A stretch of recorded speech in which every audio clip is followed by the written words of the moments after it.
ចង់ផ្លាស់ប្ដូរជីវិតត្រូវផ្លាស់ប្ដូរទម្លាប់ប្រចាំថ្ងៃ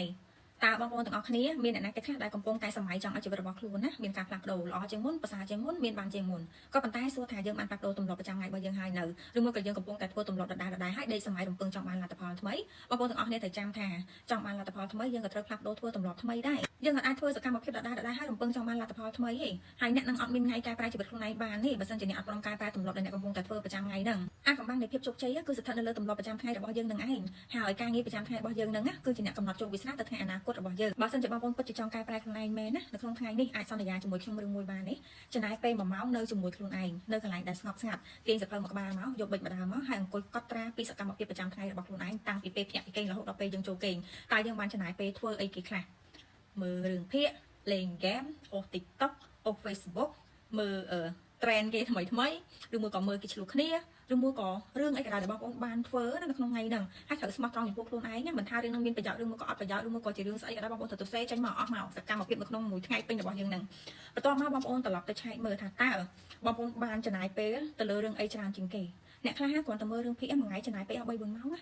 ហើយអ្នកខ្លះទៀតចំណាយពេលលេងហ្គេម1ម៉ោង2ម៉ោងអ្នកខ្លះទៀតចំណាយពេលអូស Facebook ចូលឡើងសួរថាមើលអីគឺអត់ទេអូសឃើញអីមើលហ្នឹងអូឃើញអីឈប់ត្រង់កន្លែងហ្នឹងតាមតាន់គ្រប់សកម្មភាពគ្រប់ trend នៅក្នុងសង្គមអ្នកណាឆ្លុះគ្នាអ្នកណាមានរឿងអីជាមួយគ្នាគឺតាមតាន់ទាំងអស់ដឹងទាំងអស់គ្រប់រឿងអ្នកដតីគឺដឹងទាំងអស់តែត្រឡប់មកសួរខ្លួនឯងថាខ្លួនឯងហ្នឹងថ្ងៃបានធ្វើគេខ្លះអត់ដឹងទេណាពេលខ្លះបន្ទាប់ពីកត់ត្រារួចហើយបងប្អូនសាកអង្គុយវិភាគខ្លួនឯងលមើលថាតើក្នុងមួយថ្ងៃហ្នឹងបងប្អូនចំណាយពេលទៅលើរឿងអីច្រើនជាងគេហើយសួរតើរឿងទាំងអស់ហ្នឹងវាចំណេញអីខ្លះទៅដល់ជីវិតរបស់បងប្អូនហើយវាបានជួយជីវិតរបស់បងប្អូនរីកចម្រើនអត់បើសិនជាអត់ទេតែយើងគួរតែកាត់បន្ថយឬមួយក៏គួរតែបន្តធ្វើវាតទៅទៀតសូមចំណាយពេល24ម៉ោងរបស់អ្នកឲ្យមានប្រសិទ្ធភាពខ្ពស់បំផុតបងប្អូនទាំងអស់គ្នាដឹងទេមិនថាអ្នកមានអ្នកក្រមហាសេដ្ឋីក្មេងចាស់ប្រុសស្រីពួកយើងទាំងអស់គ្នាសុទ្ធតែមានពេល24ម៉ោងក្នុងមួយថ្ងៃដូចគ្នាចុះហេតុអីបានជាពេលវេលារបស់គេមានប្រសិទ្ធភាពខ្ពស់ម៉េចហេតុអីបានជាគេធ្វើការងារបានច្រើនម៉េចហេតុអីបានជាគេជួយឲ្យជីវិតរបស់គេរីកចម្រើនខ្លាំងម្ល៉េះចុះយើង24ម៉ោងដូចគ្នាដែរហេតុអីបានជាពេលខ្លះសង្កត់ថាដឹងតែខ្លួនឯងធ្វើអីផងនៅក្នុងថ្ងៃហ្នឹងបើយើងគឺជាកូនសិស្សយើងបានចំណាយពេល8ម៉ោងទៅលើការគេងយើងបានចំណាយពេល8ម៉ោងទៅលើការរៀនចុះ8ម៉ោងទៀតតែយើងបានចំណាយពេលទៅលើរឿងអីគេហើយបើយើងជាអ្នកធ្វើការយើងបានចំណាយពេល8ម៉ោងទៅលើការគេងហើយយើងបានចំណាយពេល8ម៉ោងទៅលើការងាររបស់យើងហើយចុះ8ម៉ោងដែលនៅសល់នោះតែយើងបានចំណាយពេលទៅធ្វើរឿងអីគេហើយបើយើងជាអ្នករកស៊ីយើងបានចំណាយពេលគេង8ម៉ោងដូចគ្នា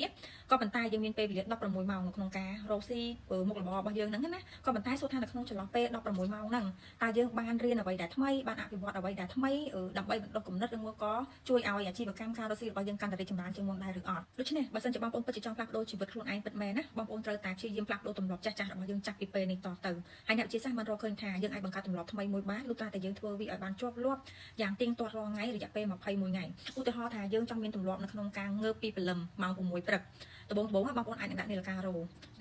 ម៉ោង6ព្រឹកហើយយើងព្យាយាមងើបឲ្យទៀងទាត់នៅម៉ោង6ព្រឹក